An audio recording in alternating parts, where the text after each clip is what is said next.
I know a lot of scientists are perfectionists, but, knowing when to stop, I think is really important. And good enough is really good enough. Are you working in research, trying to do the best science you can? Are you a team leader, a research assistant, postdoc, PhD student, or any other type of scientist? Are you looking for a place where you can sit, relax, and listen to inspiring people? Well, we have good news for you. You've just found what you're looking for. Hi everybody, my name is Renaud Pourpre. And I am Jonathan Weitzman. Welcome to the Lonely Pipette, helping scientists do better science.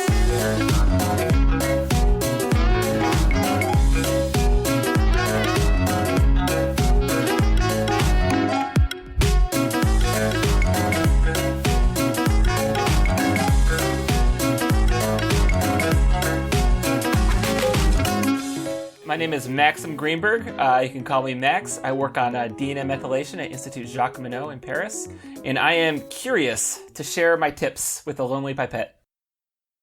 Maxim, or Max Greenberg, was born in Washington, D.C. in the U.S. He did his PhD in the Jacobsen Lab at UCLA in L.A., working on DNA methylation in plants. And he came to Paris to do a postdoc in the lab of Deborah Bourc'his at the Institut Curie in Paris, to work on DNA methylation and epigenetic modifications during mouse development. In 2017, he was recruited as a chargé de recherche at the CNRS, and in 2019, he set up his own team called Chromatin Dynamics in Mammalian Development at the Institut Jacques. He was awarded numerous prestigious awards, including the ATIP Avenir Award, an EMBO Long-Term Fellowship, an emerging grant from the LabX Who Am I, and a prestigious starting grant from the European Research Council. Max, thanks for coming to give tips to the Lonely Pipette. Oh, thank you. It's an honor to be invited. Thank you for being here, Max. It's really a pleasure to have you here, especially because you are the first guest of our episode. This means a lot for us because you're also like a beta tester. You will see that we kind of use at the same time sometimes French or English words, so it's going to be a bit funny about this. Well, that's okay. That's how I speak at my dinner table with my French wife and French-American children, so I'm used to it. We are going to have some starter questions so people can know a bit better who you are in an original way, let's say. Tell us how you decided to become a scientist. That's a good question. It's actually a question I've reflected on a lot. I think when my applications to grad school all the way back in 2000 and long time ago now, 2005 or so, when I was applying to grad school, I wrote about it. And it's interesting, as far back as I can remember, the first thing I ever wanted to be in terms of a job was a scientist. It wasn't an astronaut or a fireman. It was a scientist. And I think some of that was innate. I was just really interested by the natural world. At this point, obviously not DNA or DNA methylation, but, birds and bugs and squirrels and stuff like that. I loved watching documentaries on National Geographic. And also, in my family, there were scientists. So it's not like I was coming from actually, most of my friends' families didn't have any scientists in their family, whereas in my family, my grandfather was a scientist and my uncle. I had two uncles who were scientists. So, I'd kind of gotten into my subconscious as well as a possibility for a job, as, this is like a realistic thing you can do with your career, which unfortunately is not the case, I think, for a lot of people. They think scientists are just some people out in their, quote unquote, ivory tower coming from magical places to work on stuff they don't understand, which is not actually, I knew my uncles. They were goofy bozos, like, other men I knew, so. Like you wanted to be. Like, exactly. It's like, oh, that's how I want to be. Yeah. Cracking wise, drinking beer, just like my dad. So, but ultimately I had an interest too. It was a passionate, like, I really loved science. I think I wanted to be an ornithologist at one point, or then a zoologist, or I kind of went along the route, evolutionary biologist, this and that, and then ultimately my career started in full. My PhD when I got into epigenetics. Cool, great. There are different kind of people. Yeah. There are people that don't have any scientists in their family. I don't have any scientists in my family. My father is a cook teacher, the funny thing is like while you teach cooking, when you cook, you have a approach that can be a little bit similar like when you are in the bench, because you have to really set up everything before, like a protocol, you have to follow it, and you have sometimes to improve it and change it. So well, my wife likes to say that, at least for molecular biology, that good chefs make good molecular biologists. I always kind of thought that was kind of a dig at me because I'm not a particularly good chef. I'm not a good one too. Look, what are you trying to say, Angelique? But anyway.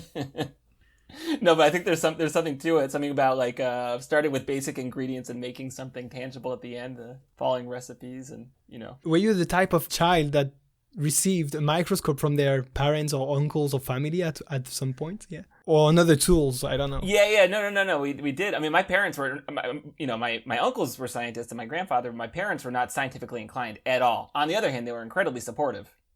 But overall they were very supportive of whatever me and my sisters wanted to do, and because I wanted to be a scientist, yeah, of course, got chemistry sets when I was a kid and magnifying glasses, and maybe not a microscope, but So now we know a bit the origin story, but we want to know a bit more further during your scientific career.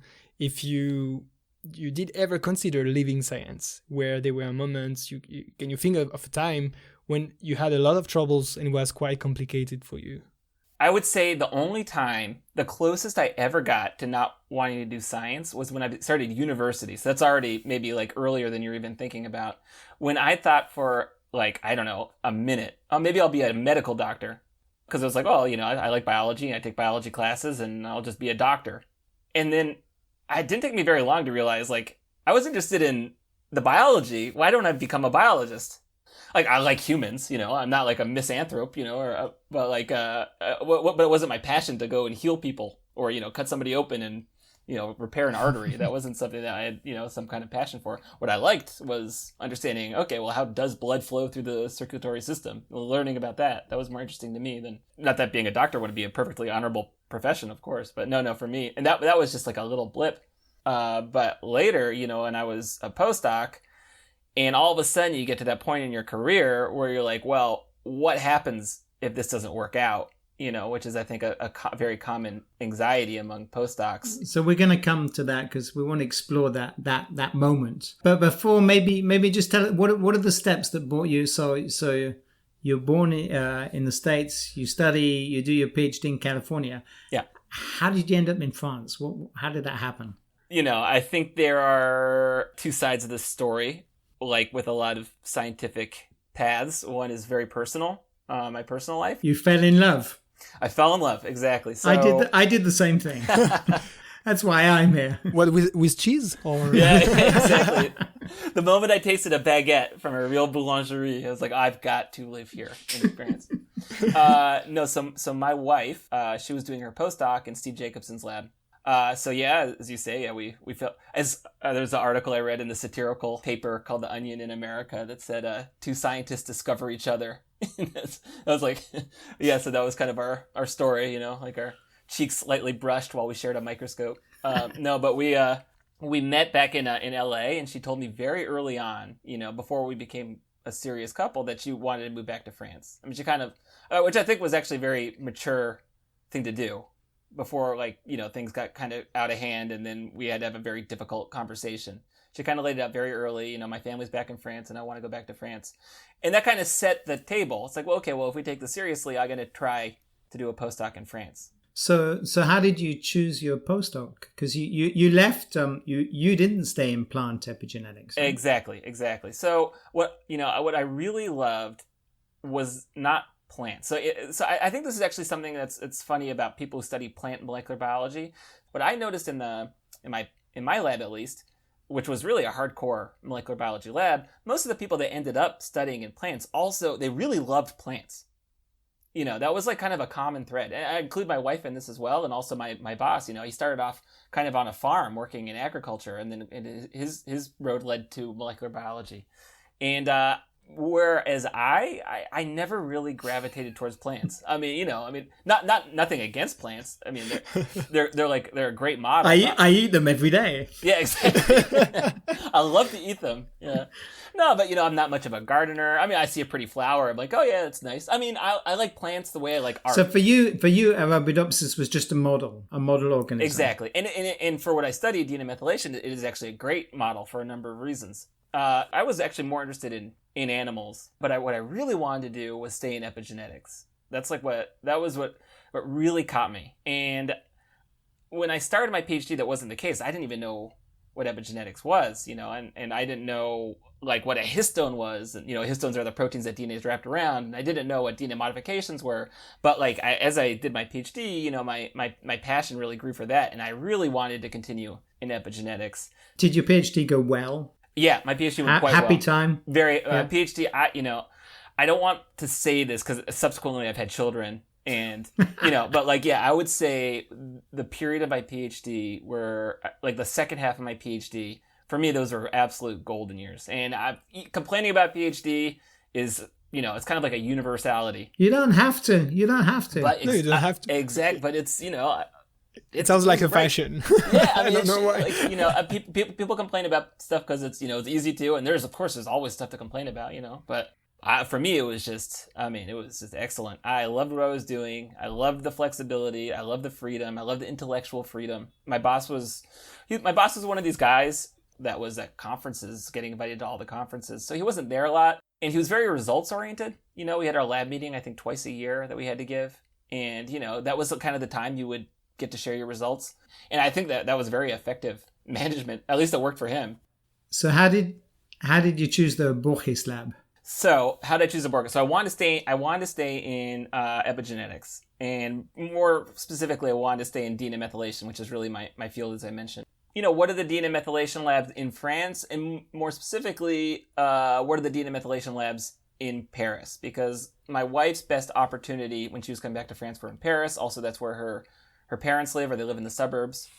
Deborah, I didn't know her research when I was doing my PhD. Not because I shouldn't have, because she did really some seminal work. But what I did was I read a review she wrote. She wrote a high-profile review in Science magazine. That's how her name got on my radar. And then I looked at her work she had done in her postdoc. I was like, oh, that's Deborah Bourc'his, because she did this really incredible work in her postdoc. And then I got really interested in what her research program was. And she was at this place called Institut Curie. And I looked more into Institut Curie. And I was like, wow, Institut Curie, which is in the heart of Paris. This place sounds great. And I went there, not for an interview. So I think my wife was actually giving a talk at École Normale Supérieure. And while I was there, I was like, well, I'm going to talk to this woman, Deborah Bourc'his, just to kind of, see what her story is. And we really hit it off. I mean, we had a very exciting scientific conversation. And so when I was looking at postdocs, she was like number one, so, and I applied to 3 labs. I won't say the other 2 now, but I will just say that of the 3, 1 did not respond to my emails. The other person did respond, and I had a great interview with this person, and I think it would have been very scientifically exciting. But for me, it really wasn't a choice. Deborah, we personally hit it off. Her research program was exactly what I wanted to do. Like with my career, she was in the middle of Paris. It was not only that, but like my wife was going to work at ENS, at École Normale Supérieure. We could have lunch together. We could commute together. How did your postdoc go? So my postdoc, once again, I really had an excellent project. This is thanks to Deborah. She gave me a really great project. That said, it did start out a bit slowly, like most postdocs do. And I definitely had my moments of anxiety, like, oh my God, what if this doesn't work out? But actually, when I look back at the projects we wrote, everything kind of went exactly as we proposed, which is not necessarily common. Not only that, but things turned out better than we could have predicted. So use the word luck. So you've had these 2 fantastic experiences, PhD and postdoc. You were lucky that you fell into labs with great mentors. Exactly. Yeah. But is there something else? You said the project was even better than we could have thought. Is that just luck? Or talent? I don't want to spend the whole time just acting like Mr. Humble. I am American after all. I have to. No, I don't want to say that. Yeah, nothing to do with me. I mean, I was really interested in it. I think in molecular biology, like you do not need to be Albert Einstein. It certainly helps to be smart. But I think that the defining characteristic of a successful molecular biologist is really passion. Because if you really care about something, you're going to learn how it works. And you're going to get into it and you're going to invest yourself into it. And throwing yourself into it is going to be something that's going to be fulfilling. It's not going to be a chore. And I was passionate. I was always passionate. I mean, I loved it. I loved what I'm doing. I continue to love what I'm doing. I never felt burned out. That's fantastic. So you have this wonderful PhD, yeah. This star postdoc. Your wife tells you that you're a lousy cook. So you decide to stay in science. And then you decide to set up your own team. So Can you tell us about that? Because we really want to hear, how did you know that you were ready? And how did that happen? When I interviewed with Deborah, one of the things she asked me, which I think any good postdoc interviewer would ask, how do you see your career unfolding? What are your career ambitions? And I told her from the get-go, I wanted to manage my own lab. I wanted to be a group leader. Like I had the ambitions to be a group leader, and I like going to conferences. I like the idea of being invited to go to conferences and giving talks. I like the idea of talking to other, group leaders. I wanted to be in that world. I guess that was, something that's more personal, but also scientifically, which is more important. The idea that you could have independent freedom to launch several different research programs was very exciting to me. I think the better question is, how do you know you're ready to make that big leap from postdoc? I don't want to say postdoc isn't stressful, because it is, because you're at this weird career turning point. On the other hand, when you're a postdoc, your responsibilities are not that high professionally, other than your research project. You don't really have like a big group of people you're working for. You don't have to worry about budget so much. You don't have to worry about logistics so much. You can really be focused on the science. It's a great job. I mean, I think being a postdoc is like the best job ever. But if you get too comfortable for too long, all of a sudden it's like, okay, whoa, all this time's gone by. I've just been like hanging out, and now I'm, 45, and what am I doing with my life? So for me, the flip didn't switch. It wasn't like, okay, well, it's time to become a PI. I think what happened was my career kind of went on a logical progression. And I was very lucky. And I mean this honestly now. Because I got one of these French tenured positions, which at some point it's a certain amount of luck to get them, because you're competing against literally 100 other people for about 5 jobs. So that means of those 100, probably 20 at least are great. I think my lucky stars to this day, I was able to get one of those jobs. And then it was Deborah who sent me the call from Institut Jacques. She said, Max, you want to stay in Paris, because my wife was in Paris. She's also a permanent researcher. We had our 2 kids. We had our apartment. We had our mortgage. We had my in-laws. We wanted to stay in Paris. And she said, these jobs don't pop up all the time. And you want to be an independent researcher. So if you want to go for it, you should go for it. And she really supported me. Had she said, you know what, Max, you just got a permanent research job in my lab, and this is like really important for my lab too, and I'd appreciate if you stayed at least for a couple of years, I actually would have been open to it, because, she put a big investment in me, and I liked Deborah. I liked working with her, and I liked the research. That's actually fair. So you felt the support to jump into this adventure? Absolutely. She was very generous with the idea that I can take what I'm working on and I can continue it. I mean, it was actually pretty straightforward and went quite smoothly. There was some stuff I was working on that she wanted to keep, and then there was the bulk of the stuff I wanted to keep, and this is work that she funded with her grants. Was that hard to choose what you were going to work on, what your lab was going to work on? Yeah, absolutely. Yeah. I think that there comes with a lot of insecurity as well. Well, especially when I was with Steve, so my PhD advisor. When I was with Steve, he had enough kind of intellectual capital. It's kind of bad to say, but if you have a project with kind of like a kind of a famous or well-known PI backing you, people kind of take it a bit more seriously. Deborah was a little bit different because she was starting out her career. She wasn't that well established, as a PI at least. There was a little bit more insecurity there. But on the other hand, but she was smart. She had a great CV, and she'd set up her lab at Curie, and it still felt pretty good. But now you're on your own. Now you're on your own. You're like, man, is this going to work? So tell us a bit more about that. How are you dealing with that, with being on your own? And well, I had from my postdoc, my big postdoc paper, it was kind of a starting point for my research program. Not to say that like I was going to assure it was going to work or not, but I kind of had this basis that like, okay, it can work because we had this previous study that was a success, and I believe in. It's like, well, okay, well, can we make this bigger? Can we grow this into a research program? And when I first started writing the project, of course there's a lot of self-doubt, like, really, like, but what if it doesn't work out and this and that? And I would think writing the project over and over and over again, over literally a period of several years, because you're applying to jobs, grants, and you're just writing and writing and writing and writing, the ideas get really crystal. And then at some point, I can't precise a day or a minute, but at some point, I really started to believe in it. So tell yourself enough times and finally you'll believe it. Sort of fake it till you make it. Well, I don't want to say that. I will say this though, and this is very real, is that I had a lot of external validation of my ideas. Not. I mean, nothing's been published. The real validation is when you have results. But a lot of external validation because I got my my permanent position. I got my job at Jacques, and then I got the grants. And I was like, well, okay, this is now a number of juries of people who are really good. Can you tell us a little bit about your choice of Jacques? Like, how do you choose where you're going to do this? Yeah, well, I think like in some ways it was kind of an easy decision. I would say the decision fell in my lap more than anything. So, there's a lot of people, a lot of postdocs. And in this case, like, I don't think I'll be able to give very good advice. But a lot of postdocs, for example, my old colleague, Joanne Barrow, who's now at PI at IMB in Mainz in Germany. He's one of these guys who had a great postdoc. He had, a big science paper. And when we went on the market, he applied to, I don't know how many places. I mean, I'm just going to throw a guess there. Let's say 25, plus or minus.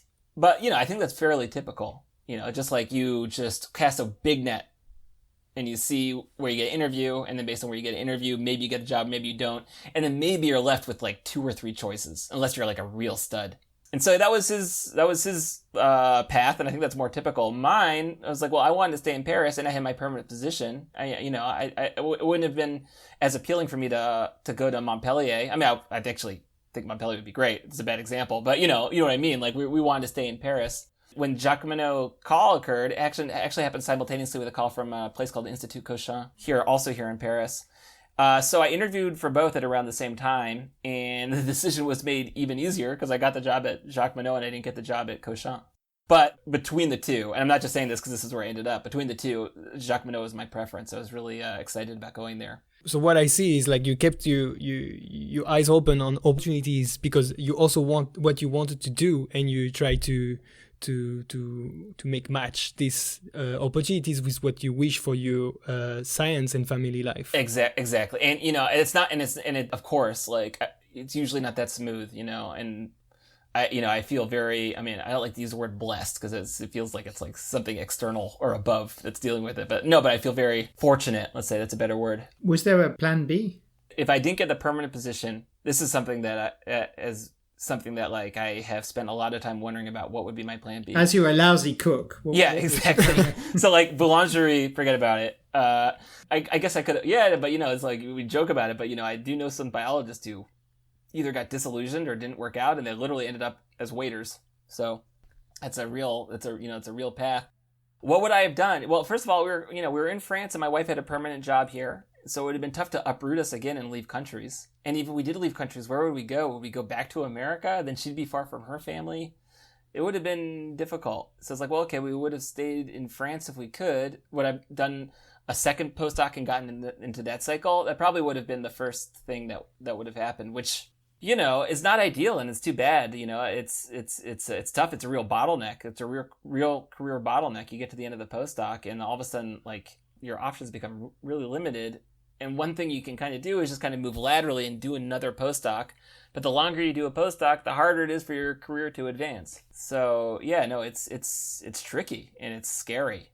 I say postdoc's great because I think like your day-to-day is great, but your anxiety levels, your stress levels are quite high because, in most postdocs, they're not only at the turning point of their career, they're a turning point of kind of their personal lives too. They're often in their mid-30s, and maybe it's time they'd like to have a family and settle down, and things are kind of in flux. It's it's challenging for sure.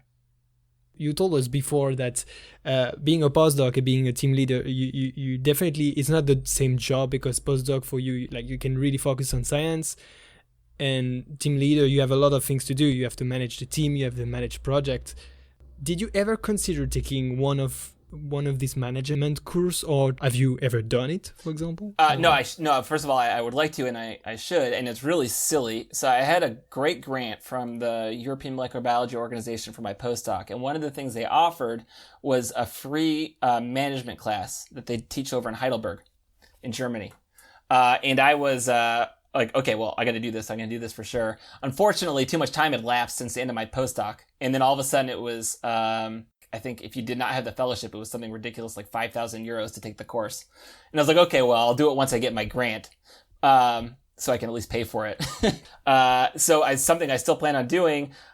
There's also one that's offered by the ATIP, which was another of the starting grants I got, which I signed up for. I think also there are some CNRS, I believe, courses that are based on the EMBO course that are also held in Paris, which could also be an option. But yeah, no, I think it's really important. I mean, a lot I need to learn about management. I mean, it's clear, there's some stuff I think I'm more naturally inclined to. Like, I'm generally smooth at interpersonal communication. Yeah, this is not easy, for sure. Yeah, and I know a lot of scientists aren't. We all know scientists who aren't.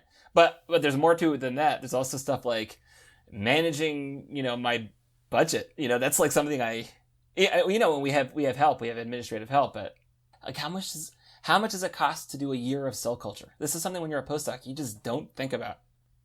Either your boss tells you you can order this reagent or you can't, or you can do this experiment or you can't, but you're not the one with the Excel spreadsheet and the money, So one of the things that one of the big challenges to setting up your team is recruiting. Yeah. Can you tell us a little bit about how you've been thinking about growing your team, and what's your recruiting strategy? What do you look for in some things? Well, first of all, you're a bit constrained by how quickly you can grow your team by how much money you have, of course. That's kind of an external factor that you can only partially control.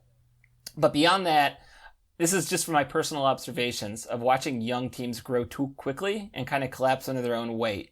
To me, to start, my ideal picture of my lab is to have, let's say in 5 years, 2 PhD students at different stages, 2 postdocs, and then a staff scientist, what we call in France an engineer, or like if you're in the States, a technician.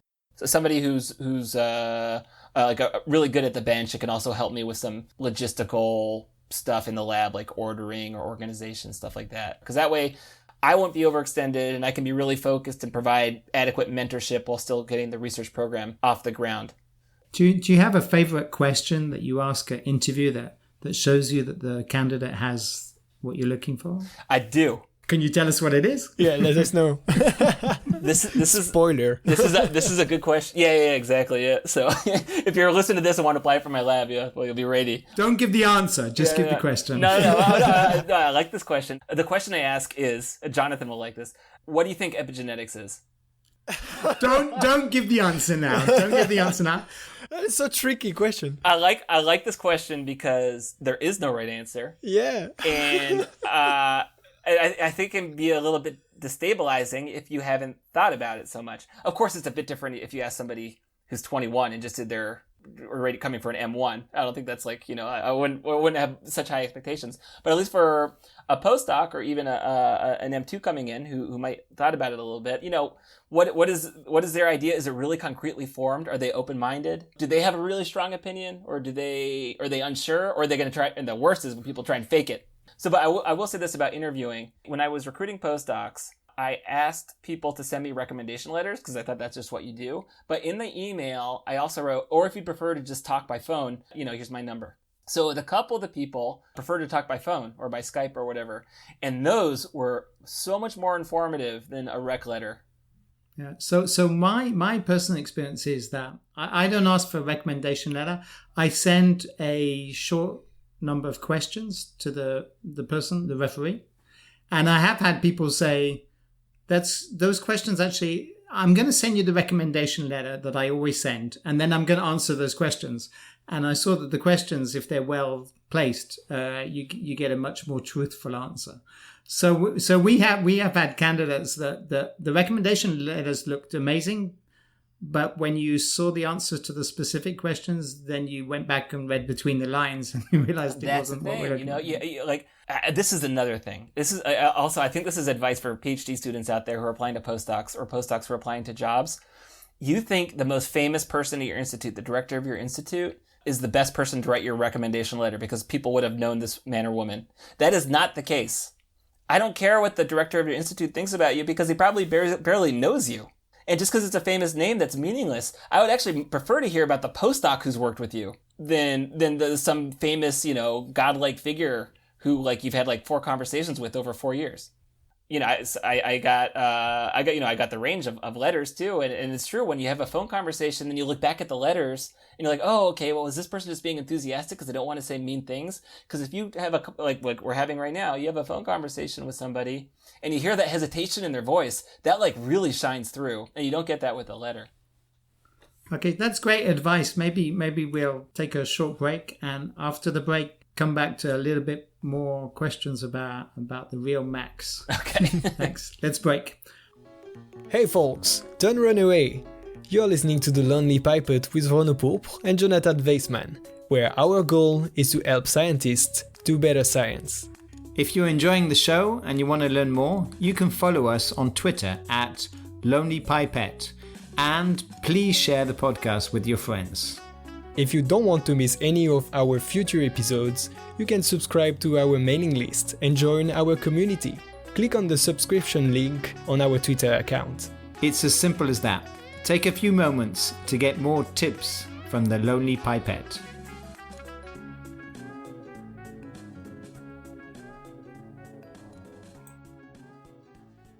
You're listening to The Lonely Pipette with Max Greenberg. Giving us tips about setting up a team, choosing what you work on, and navigating a science career. After the break, we'd like to hear a little bit more about who's Max and how Max lives. So can you tell us, do you have a morning routine? What does a day look like before confinement or post confinement? What happens? I actually have a very routine oriented life. I think it's kind of part of my personality.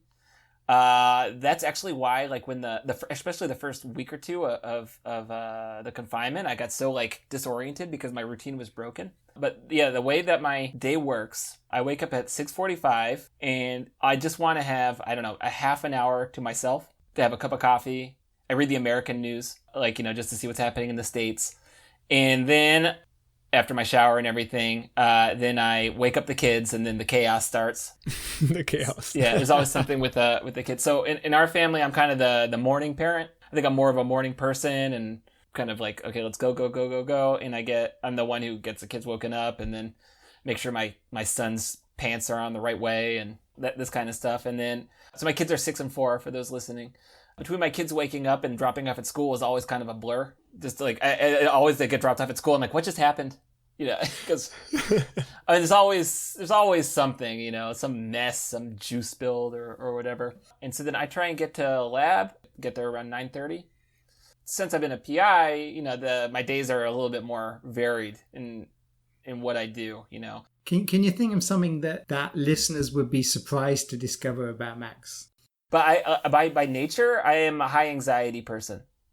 And I think maybe when I'm in social situations and I'm talking, and I get into a conversation, it doesn't shine out so much. But I think a lot of times when I'm alone, either in my apartment or in my office, especially when I started my lab, that was one of the most anxious times in my life when I was alone in this big lab. I have these real, squeezing inside, and I will tell you, as somebody who's dealt with anxiety on and off, it feels bad. It feels really bad. So how did you do to feel better? So whether when you feel overwhelmed, unfocused, feel stressed like that, is there something you usually, a solution you have find for yourself that helps you to? I'm not a mental health expert, and I don't want to speak to other people's, what would give them kind of some therapy or relief. But at least for me, talking it out, finding people in your support group, either a partner or a family member you can talk to, or a professional. And also, but beyond that, for me, exercise is really good. Running, is my choice of exercise. I think it's a really good way to breathe, to get your mind off other stuff, and get like physiologically get endorphins, in your body, making you feel good. Also breathing exercises. I have to say, I'm not very diligent with breathing exercises, but I have tried them. And also for me, because I've dealt with some peaks and valleys of anxiety before, I do know that there's a light at the end of the tunnel. I do know that this is something that, I can get past. So your wife is a scientist, right? So you have these two stressful careers. How do you manage that as a couple? How do you get the work-life balance right? Well, when we figure it out, I'll let you know. I would say it's an ever-present challenge, especially since we've had kids. Before we had kids, of course, if my wife wanted to work from 2 p.m. until 3 a.m., okay, whatever, it's her life. She can do what she wants. Once we have kids, of course, your life becomes a lot more constrained by their schedules, their school, But we did a little kind of mental scorekeeping, I did 2 hours yesterday, so that means you do 2 hours today, this type of stuff, Let's get everything balanced. And I don't think that was very healthy, because then in the end you start holding grudges because you feel like you're overdoing it. And the other person's not doing enough, or vice versa. Is it so? My wife is not a scientist. Is it sort of friendly competition? Is that part of the relation? No, not. Yeah, and I would also say this about my wife. Well, I think I had tons of conversations with people who would be like, "Oh, it must be so weird to be in competition." I have to say it wasn't. But had I not gotten a grant and my wife had gotten a grant, I would have been so thrilled for her. Maybe it helps to go to work feeling that there is someone in the house that is doing the same difficult application, for example. Yeah. Having a partner who's also a scientist, in that it's tough to describe the daily frustrations to somebody who's not a scientist. I mean, of course, people can empathize. But on the other hand, when you say I ran my agarose gel backwards and your wife's a lawyer, you're like... Go sue the agarose people. Yeah, exactly.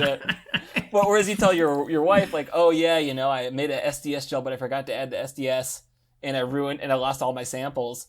You tell your wife who's a molecular biologist, she's like, oh no, and you see the empathy that's real. And you're like, okay, yeah, that's special, I think. So how do you feel about competition? Have you been scooped? Are you scared about the competition? You're just starting off. Certainly, I would say I'm competitive and territorial to a degree. I mean, ostensibly, I am a strong proponent of sharing data and for sharing research programs and being as open as possible. But I have been in a couple situations where I have been scooped, and it's pretty devastating when it happens. That said, I made lemons into lemonade in both of the situations where we got papers out, we got papers published. So it wasn't like it was just in the trash. So just on that slip you had, do you think living in France makes you less competitive as a scientist? When I was with Deborah, I didn't feel that way. Now that I'm starting my lab, you can see it. Especially I have a lot of colleagues who are, kind of hanging on for dear life from their last grant. The French system is challenging in terms of the amount of money you get per grant and the competition per grant. I'm not an expert about grants in different systems, but from what I see in Germany, they've got small money grants, but they're a lot less competitive. Or in America, you've got big money grants, but there's they're competitive, but they're big money. So if you get one of those, you can have a lot of flexibility with your research program. Whereas in France, as soon as you get a grant, you have to think about the next grant, and I think that can be certainly a constraining force. You can imagine, 2 grant cycles in a row where things didn't work out. Whoa. I mean, that's a very real possibility. So now that you're a leader, yeah. Are you thinking differently about grants? Are you taking it more in a stressful way? Are you afraid to not get it? I think I'm not there yet, because I'm just starting. And right now, I feel like my situation for the next 6 or 7 years is pretty stable. I'm sure in 6 or 7 years, if I don't have any papers, I'll be quite stressed. So yeah, there's a lot of incentive for me to have, early returns. Do you get stressed when you have to give a speech, when a talk at a meeting? Does that still stress you? And how do you deal with that? Oh yeah, for sure. Less than I did at the beginning. people listening might know of Keystone Conferences. It's a big conference series in America. And when I was a PhD student, I got selected from an abstract to give a talk. And I think that was the most nervous I've ever been for anything in my whole life. I was just full body frozen fear. I was so scared. And sounds terrible to say. This sounds terrible to say, but I'm going to say it because we're all about honesty. The guy who spoke for me, he had a really tough time getting through his talk. And I was like, okay, well, I can't be worse than that guy. It's funny because I once gave a TED talk, and the guy, it's very stressful to give a TED talk, the context and it's a big audience. And the guy before me, who I'd met the night before, and he seemed great, and he had this great talk, he froze in the middle of his talk. He just lost his words. But for like a minute, I mean, people started clapping. And I was like, oh my God, how can I get, instead of feeling like, oh, I'm not going to do that, I was like, oh my God, what happens what if it happens to me? So, I mean, I think maybe I didn't have enough time to really think about it, but I at least I was thinking like, well, I'm fortunate to be a native English speaker. I was like, oh, at least I'll say words that people will understand. It never happened to you before, like having a blank, kind of like being so stressed that you lose what you wanted to say at a moment? I would say as soon as I start talking, I kind of lose the fear. Get into the flow. Yeah, exactly. And even when I was applying for the permanent research position here in France, trust me, I was unbelievably nervous for that, because that felt the stakes. It was different than the Keystone Conference. Keystone was like, oh, you're at a conference with your peers. This was like, well, the stakes of my career were on the line. I needed to do a good job. And, I remembered I arrived an hour early, and then the jury was an hour late. So it was 2 hours of just waiting there. And each minute felt like an hour. It was, high stress. But as soon as it started talking, then you get comfortable. And then especially I think this comes with a little bit of maturity also, or at least, experience. When you're talking about science, it should be fun. You're like, this is your research. It's cool. This is stuff I've been working on. And now you have a rare time, which is rare. It's only a couple times per year, where you have got a room full of eyes looking at your work, and you get to, talk to them and explain why you think it's interesting or relevant.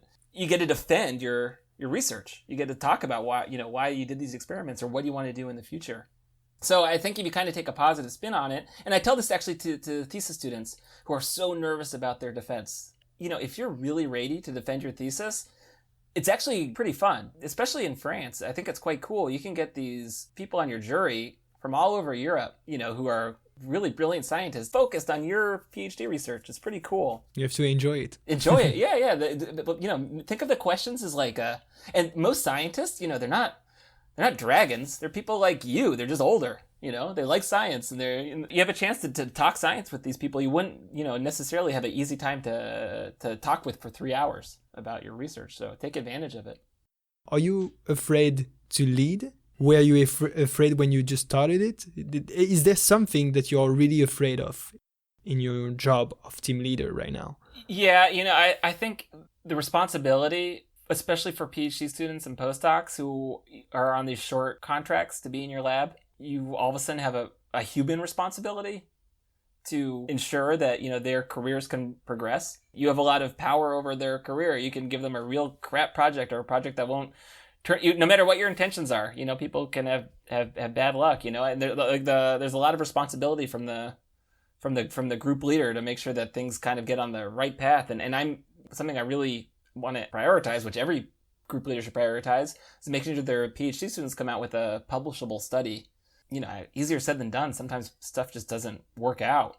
So thinking of tips for someone at the beginning of their career, what can you think of, like something very actionable, something that someone could start today that would help them become a better scientist? Just nuts and bolts stuff. Read.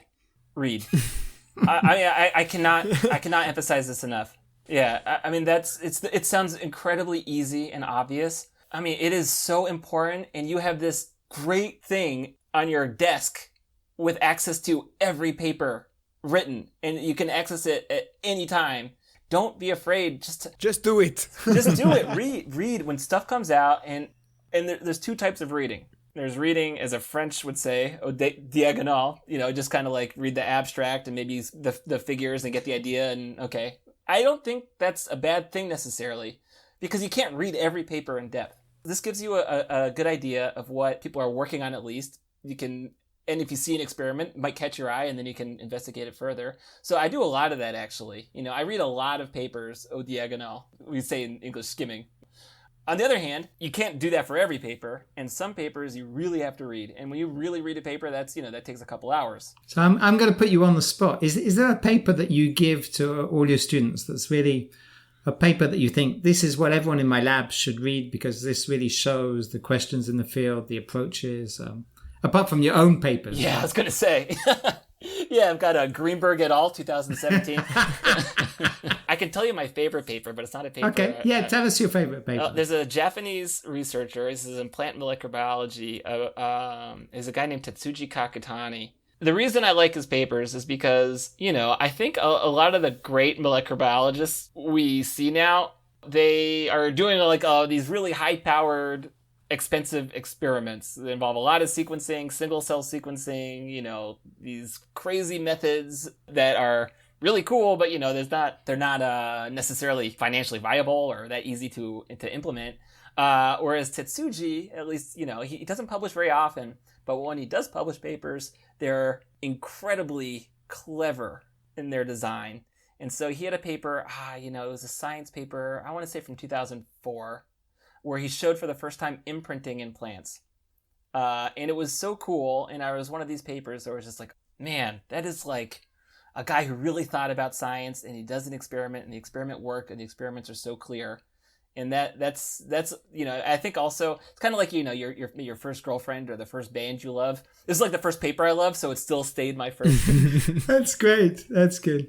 We have with Jonathan, we have a very important question for you that is maybe a bit difficult. Is if in your history as a scientist, if you had a failure or an apparent failure that was tough to go through and that taught you something and prepare you for the later success that you have. Okay, that's a great question, and I've had a lot of failures, and we've talked about my career path, and it seems very linear and easy.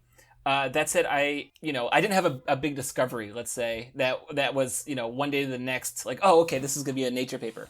And I will remember the first real failure I ever had was I was doing a genetic screen, and I was screening, a population of plants for a phenotype. And this was after all the genetic crosses and collecting the tissue and everything. And I remember when the film came out of the developer, and I saw I had no mutants because I screwed up the cross. I thought my life was going to end. I was like, I'm going to crawl into the fetal position on the floor of the dark room, and I'm going to stay here for a few days, I felt so bad. But now, I look back on that, and I'm like, oh, that was part of it's part of what made me a scientist. You have to have So when your postdocs come with a gel like that, you just say, oh, that's part of life. I've had a lot of stuff like that. I've had a lot of missteps or mistakes and stuff that just felt so bad in the moment. And then in the end, it just becomes kind of the tapestry of your career. It's like, okay. And then you have the good stuff too. I know the bad stuff feels bad, but the good stuff should also feel great, or more great, or as great as the bad stuff feels bad, and it should all, and there's more bad stuff than good stuff. We all know that, like experiments that work as planned, or stuff you get, the worst is results that you can't even interpret because the results are so ugly, stuff like this. But it kind of makes you into the scientist that you are. Those bad results too. I think actually, if your path is too beautiful with a science paper or Nature paper, then you're not going to be prepared for a paper that might not or a study that might not turn into a science or Nature paper. I know some researchers like that too, where they had their science paper for their PhD and their Nature paper for their postdoc, and they thought, okay, well these are easy. I'll just get a Nature paper forever. Something that my PhD boss especially, I think that was great, is he saw any study that would just. He was very, very pragmatic. He saw every study that wasn't going to become a science or Nature paper, and he said, well, let's just make it into a paper. And and he was really kind of not one of these guys who was only going to publish in the vanity journals. He just, like, if you did the work and put the time and effort into it, just get it out. And I think that was a very valuable lesson. At some point, I think the better question is knowing when to stop. Do you have a favorite phrase or quote that you would put on the door of your lab or on your whiteboard? Do you have something? I actually do. Yeah. Do you want to tell us what it Yeah. is? No, I keep it for myself. No, of course not. The best advice I think I can give is perfection is the enemy of good enough. And I think that's like I think that's really the best advice I can give, because good enough is it's heuristic. It's good enough, and you just keep doing, get better and better and better and better. But good enough is good enough. And I think knowing I know a lot of scientists are perfectionists, but knowing when to stop, I think, is really important. And good enough is really good enough. I think that's a great place to wrap up, because we're doing this podcast under good enough conditions but not perfect. So but that's great, because it was really fun to talk to you, Max. So where can people find out if they want to find out more about Max and your work? So obviously they can go and look at Greenberg et al. 2017, but where else can people find out about you? So I've got my lab webpage, which is easy to remember. It's maximgreenberglab.com. So that's my research program, and I'll try to keep it pretty reasonably updated. You're also very active on Twitter. Yeah, and I was going to say, so if you follow me, my Twitter handle, you can either look for me, Maxim Greenberg, but my Twitter handle is at Max, M-A-X-V, like Victor, C like Charlie, G like Golf. And I'm quite active, and I think Twitter is actually, I'm like, actually Jonathan and I are on the same page about this. I think it's great for science. It's great for communication. It's great for sharing papers. What advice would you give to yourself if you met yourself at the beginning of your career? I think the advice I would give is to myself or anybody is, don't get overwhelmed by the stress and the anxiety. Risk-taking is part of life, and embrace it and look at the positive sides of it. And it's, it's easy to say, but I think it's really important. And even if things don't work out perfectly, I guess it's kind of hard to say this right now because we're in the middle of a pandemic, but normally I would say, the world will still be there, these still Okay. Thanks very much for all your tips for the Lonely Pipette. Thank you. It was a pleasure for us, really. Thanks for coming, Max. It was a pleasure. Thank you very much for the invitation. So that's it for this episode. Thank you for joining us at the Lonely Pipette. We hope that you learned something new, that something resonated with your own experiences, or that you just enjoyed the science. Let us know your thoughts on Twitter at Lonely Pipette, and please share it with your friends in the lab. If you want to join our community, you can subscribe to the Lonely Pipette mailing list or mail us by following the link available on our Twitter profile. You will receive the next episodes directly in your mailbox. How cool is that? Stay tuned for the next show, and remember, you might feel like a lonely pipette, but it doesn't mean you're alone. Tips from the Lonely Pipette can help you to do better science. À bientôt! À bientôt!